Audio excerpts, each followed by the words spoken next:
और मध्य प्रदेश जिसे पूरी दुनिया टाइगर स्टेट के नाम से जानती है। यहाँ पर बाघों की बढ़ती संख्या पर तालियां बजती हैं और जश्न मनाया जाता है। लेकिन आज उसी प्रदेश से एक डरावनी तस्वीर सामने आ रही है। मध्य प्रदेश के जंगलों में इन दिनों बाघों की दहाड़ से ज्यादा उनकी लाशों का शोर है। एक के बाद एक रहस्यमयी मौत और एक हफ्ते के भीतर 6 बाघों का खत्म हो जाना कई बड़े सवाल खड़े कर रहा है। सवाल यह कि क्या हम बाघों को बचाने में वाकई कामयाब हैं या टाइगर स्टेट अब धीरे धीरे टाइगर कब्रिस्तान में तब्दील हो रहा है। और इसकी वजह क्या है, देखिए रिपोर्ट।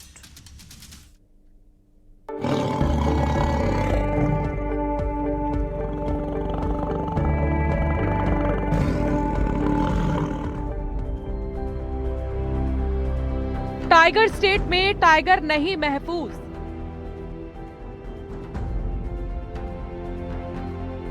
साल 2025 बाघों के लिए काल। एक हफ्ते में 6 बाघों की मौत से हड़कंप। एमपी के जंगल में कत्लेआम। क्या वास्तव में मध्य प्रदेश के जंगलों में बाघों का कत्लेआम हो रहा है? ये सवाल इसीलिए क्योंकि बीते एक हफ्ते में कई बाघों की मौत से हड़कंप मच गया है। मध्य प्रदेश के इन घने जंगलों पर कई कहानियां, किताबें और किस्से लिखे गए और इन जंगलों को टाइगर्स के रहने के लिए सबसे मुफीद जगह बताया गया। मध्य प्रदेश में टाइगर को बचाने के लिए जो अभियान चले उसका ये असर हुआ कि हमारे पास टाइगर स्टेट होने का दर्जा है। हम टाइगर स्टेट हैं, लेकिन अब ये टाइगर स्टेट टाइगर के लिए कब्रिस्तान बनता दिख रहा है। हम ऐसा क्यों कह रहे हैं वो भी आप समझिए। पिछले एक हफ्ते में 6 टाइगर की मौत हो गई। साल 2025 में अब तक 54 बाघों की मौत हो चुकी है। 54 में से 36 टाइगरों की मौत रहस्यमय तरीके से हुई। ट्रेन एक्सीडेंट, करंट लगना, बाघों की लड़ाई भी मौत की वजह है। टाइगर स्टेट बनने के बाद एक साल में पहली बार इतनी मौत हुई।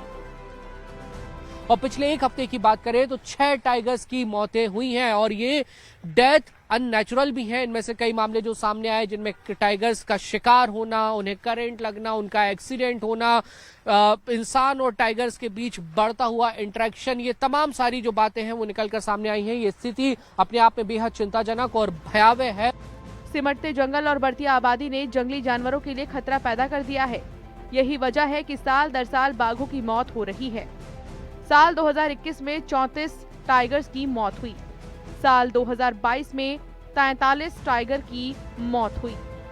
साल 2023 में 45 टाइगर्स ने जान गंवाई। साल 2024 में 46 बाघों की मौत हुई। पिछले 6 साल में 228 बाघों की मौत हो चुकी है। इसमें ज्यादातर मौत की वजह प्राकृतिक कारण है, लेकिन कुछ मौत शिकार की वजह से भी होने की आशंका है। वहीं वाइल्ड एक्सपर्ट का ये मानना है कि बाघों की मौत की एक बड़ी वजह जंगली जानवरों के साथ बढ़ता ह्यूमन इंटरेक्शन भी है। 2012 में कटौतिया के पास बाघ के टुकड़े कर दिए थे शिकारियों ने, तो ये चिंताजनक बात है कि दोनों आसपास करीब हो रहे हैं, लेकिन इंसान और बाघ के संघर्ष का प्रबंधन वन अधिकारियों की दक्षता होनी चाहिए। यदि ये बना रहेगा तो निश्चित तौर पर टकराव नहीं होगा। साल दर साल बाघों की हो रही मौत को लेकर कांग्रेस ने बीजेपी सरकार पर गंभीर आरोप लगाए। उधर बीजेपी का कहना है कि सरकार इसको लेकर सख्त है। उनके जीवन के साथ खिलवाड़, इस पे सरकार को चिंतन मनन करना चाहिए और अधिकारियों को किस प्रकार से उनके लिए कॉरिडोर बनाना चाहिए ताकि वो लोग आ जा सके। इस पे सरकार को विचार करना चाहिए। जो बाघों के शिकार शिकार, बाघों का शिकार के साथ प्रदेश की सरकार जनता का भी शिकार कर रही है। अब ये समय, मौसम और तमाम परिस्थितियां हैं, लेकिन मध्य प्रदेश सरकार टाइगरों की सुरक्षा, सेफ्टी और टाइगरों के रिजर्व जोन निरंतर बढ़ाती जा रही है। उस दिशा में हमारी सरकार लगातार काम कर रही है। मध्य प्रदेश को टाइगर स्टेट बने रहने के लिए टाइगर का संरक्षण करना होगा। इसके लिए सरकार और वन विभाग को कठोर कदम उठाने होंगे। अब शासन को, प्रशासन को बड़े कदम उठाने की जो जरूरत है वो कहीं ना कहीं महसूस हो रही है और इसके साथ ही आम लोगों को भी जागरूक होना पड़ेगा, तभी हम अपनी पहचान, अपने नेशनल एनिमल टाइगर को बचा पाएंगे। वीडियो जर्नलिस्ट मोहसिन खान के साथ न्यूज़ 18 के लिए भोपाल से वासु चौरे। और इस बीच खबर यह कि लोकसभा में शाम को 6 बजे से चर्चा शुरू होगी। जी राम जी बिल पर संभवतः आधी रात तक चर्चा होगी।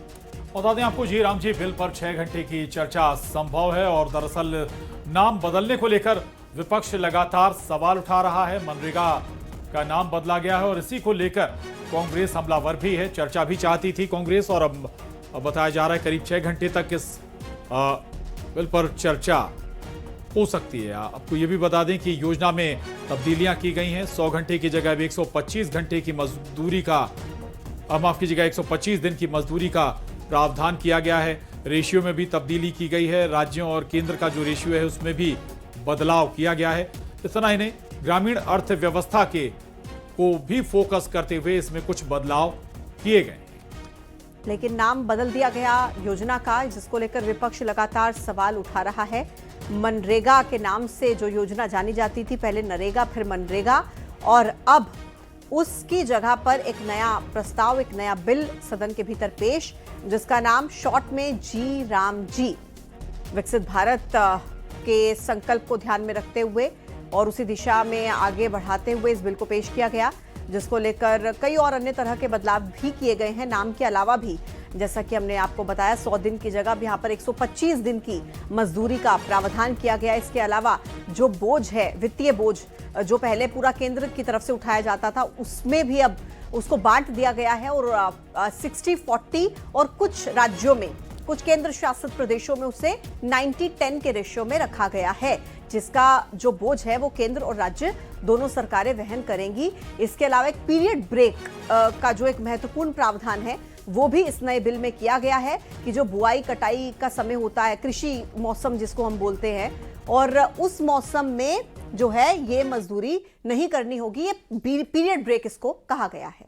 चलिए आगे बढ़िए। हर साल अचानक मौसम बिगड़ने से हजारों मीट्रिक टन अनाज की बर्बादी हो जाती है और अगर मौसम बिगड़ा तो बैतूल में भी यही हालात बन सकते हैं। दरअसल बैतूल में अब तक 14,117 मीट्रिक टन से ज्यादा धान खरीदी की जा चुकी है, लेकिन 3,250 मीट्रिक टन से ज्यादा धान खुले में ही पड़ा है। वजह है ट्रांसपोर्ट का इंतजाम नहीं होना और राइस मिलर्स को से कॉन्ट्रैक्ट नहीं किया जाना। और हालात ये है कि धान का उठाव रुका पड़ा है, जिसकी वजह से नया धान रखने की जगह नहीं है। ऐसे में धान बेचने पहुंचे किसान 2 से 3 दिन से कड़ाके की सर्दी में अपनी बारी का इंतजार कर रहे हैं। जब खुले में धान उठेगा और तब जाकर किसानों का ये धान खरीदा जाएगा। लेकिन इस दौरान अगर मौसम बदला और बारिश हुई तो खरीदे गए धान के साथ ही बिकने के लिए आया किसानों का धान भी भीग जाएगा। सर 82 कुंटल लेके आए हैं। परेशानी ये है कि धान अभी तक यहाँ से खुला उठाए भी नहीं है, इसलिए जगह भी नहीं है। उन लोग तो बोल रहे, मतलब लोग बोल रहे लेके आओ, जो आपका डेट चल रहा है, डेट में जो सैकड़ों मीट्रिक टन धान, यदि मौसम बिगड़ता है, बारिश होती है, तो यहाँ पर सैकड़ों मीट्रिक टन धान जो है खराब हो सकता है। हर साल जो है धान इस तरह असमय बारिश से, मौसम खराब होने से अनाज की बर्बादी होती है। और ये यहाँ पर आप जो देख रहे हैं ये भी उसी की शुरुआत है। यदि 1-2 दिन में या सप्ताह भर के अंदर मौसम बदला तो ये सैकड़ों मीट्रिक टन जो है धान यहाँ पर खराब हो सकता है। अधिकारी इस मामले में ये कह रहे हैं कि उन्हें परिवहन के लिए वाहन नहीं मिल पा रहे हैं, लेकिन कारण जो भी हो, अगर असमय मौसम खराब होता है तो यहाँ सैकड़ों मीट्रिक टन जो धान यहाँ खरीद कर रखा गया खुले मैदान में, ये खराब होगा। इससे न सिर्फ सरकार को बड़ा नुकसान होगा, बल्कि जो सरकारी सप्लाई के लिए बाद में ये राइस मिलों को दिया जाता है, राइस मिल जो है वापस सरकार उनसे लेती है, तो सरकारी खरीदी में भी जो है दिक्कतें आएंगी और धान के जो है दाम बढ़ेंगे खराब होने से। ग्वालियर से एक चौंका देने वाला मामला सामने आया, जहां कर्ज विवाद के चलते अगवा किए गए एक युवा होटल मैनेजर की जान एक स्मार्ट वॉच ने बचाई। दरअसल युवक ने करीब 2.90 लाख रुपए उधार लिए थे और 3,20,000 रुपए लौटा भी दिए, लेकिन इसके बावजूद आरोपियों ने कथित तौर पर ब्याज जोड़ते हुए 6 लाख रुपए की मांग शुरू कर दी। युवक के मना करने पर आरोपियों ने उसे जबरन अगवा किया और घर ले जाकर उसे पीटा। और चुनाव आयोग के वोटर शुद्धिकरण अभियान के तहत 3 राज्यों और 2 केंद्र शासित प्रदेशों में वोटर शुद्धिकरण का पहला रुझान सामने आ गया।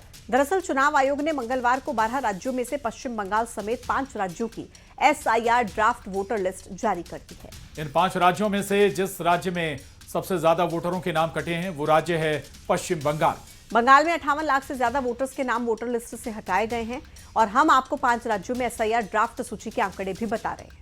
दरअसल पश्चिम बंगाल में 58,20,899 वोटरों के नाम डिलीट कर दिए गए, राजस्थान में 41,84,819 वोटर्स डिलीट हुए हैं।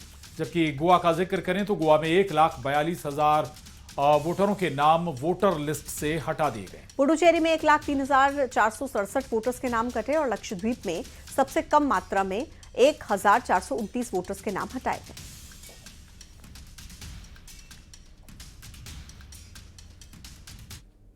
इथियोपियाई संसद में पीएम मोदी का जोरदार स्वागत हुआ है। पीएम मोदी जैसे ही इथियोपियाई संसद में पहुंचे, सभी सांसदों ने एक लय के साथ ताली बजाकर पीएम मोदी का स्वागत किया। जब पीएम मोदी ने इथियोपियाई संसद में अपना भाषण खत्म किया, उस वक्त वहां की संसद में मौजूद सभी सांसदों ने पीएम मोदी को स्टैंडिंग ओवेशन भी दिया और करीब 1 मिनट तक खड़े होकर ताली बजाते रहे। पीएम मोदी ने हाथ जोड़कर सभी सांसदों का अभिवादन स्वीकार किया।